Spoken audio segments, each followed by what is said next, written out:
Comparaison entre les bases de données à service tarifé et les bases de données à accès gratuit. Partie 2, Canly.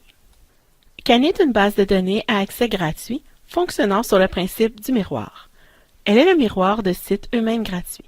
Pour les jugements québécois, Canly est le miroir de ce qui se trouve sur le site Socige, section Services aux citoyens.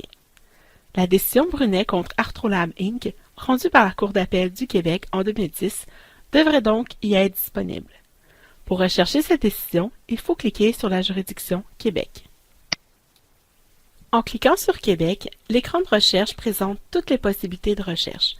Notez qu'il est possible sur Canly de trouver des lois en plus de décisions. La portée des collections offertes pour chaque cour au tribunal du Québec est disponible. On peut constater que pour la Cour d'appel, la portée de la collection débute en 1986. Nous en concluons donc que la décision Brunet contre Arthrolab, rendue en 2010, est comprise dans la base de données Canly. Les sources sont classées par juridiction dans Canly. Pour connaître la portée de toutes les collections offertes, il faut cliquer sur le i à côté du mot « Cour ». Puisque la décision recherchée en est une de la Cour d'appel, cliquons sur Cour d'appel. Remarquez que la portée de la collection est aussi indiquée à cet endroit. À partir de cet écran, il est possible de rechercher une décision par année en cliquant sur l'année pertinente. Cette méthode n'est pas la plus rapide.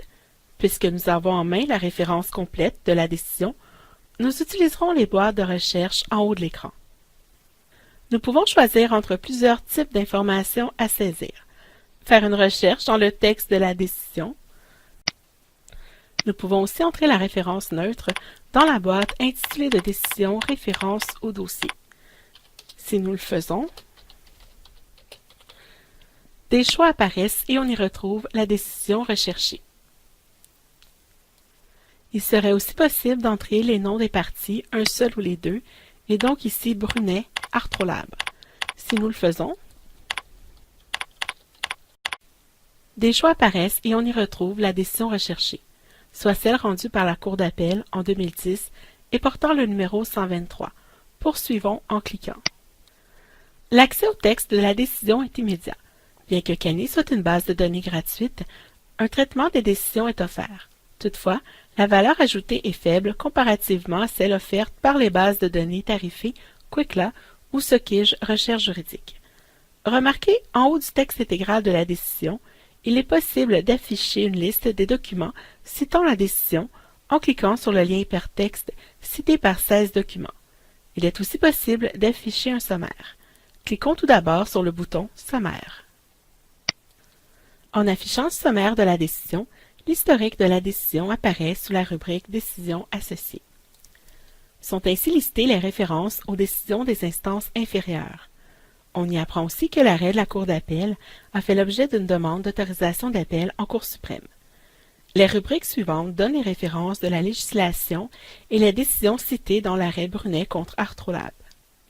Cliquons maintenant sur le lien hypertexte « Cité par » pour voir les documents qui citent l'arrêt Brunet contre Arthrolab. Les documents citant l'arrêt Brunet contre Arthrolab sont classés par type de document. Il est possible de voir l'ensemble des documents ou la décision seule, la législation ou la doctrine.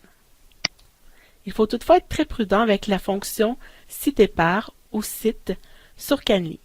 Si elle s'apparente aux fonctions QuickCite sur la base de données Qwikla ou le citateur sur la base de données Socige Recherche juridique, elle n'offre pas la même étendue. Pourquoi? Tout simplement parce que le contenu de la base de données Canly est beaucoup plus restreint que les contenus des bases de données Qwikla ou Socige Recherche juridique. Revenons maintenant au texte intégral de la décision Brunet. Portez attention à l'intitulé de la décision tout en haut de l'écran. On y trouve l'intitulé de la décision et la référence neutre. L'identification de la base de données Canly se trouve à la suite entre parenthèses. Cette mention a été ajoutée par les éditeurs de la base de données Canly et elle ne doit pas être ajoutée à la suite d'une référence neutre. Il en est ainsi parce que la référence neutre se suffit à elle-même. En consultant le guide de recherche Jurisprudence, repérage dans les bases de données, vous trouverez des informations complémentaires pour effectuer des recherches sur la base de données Canly.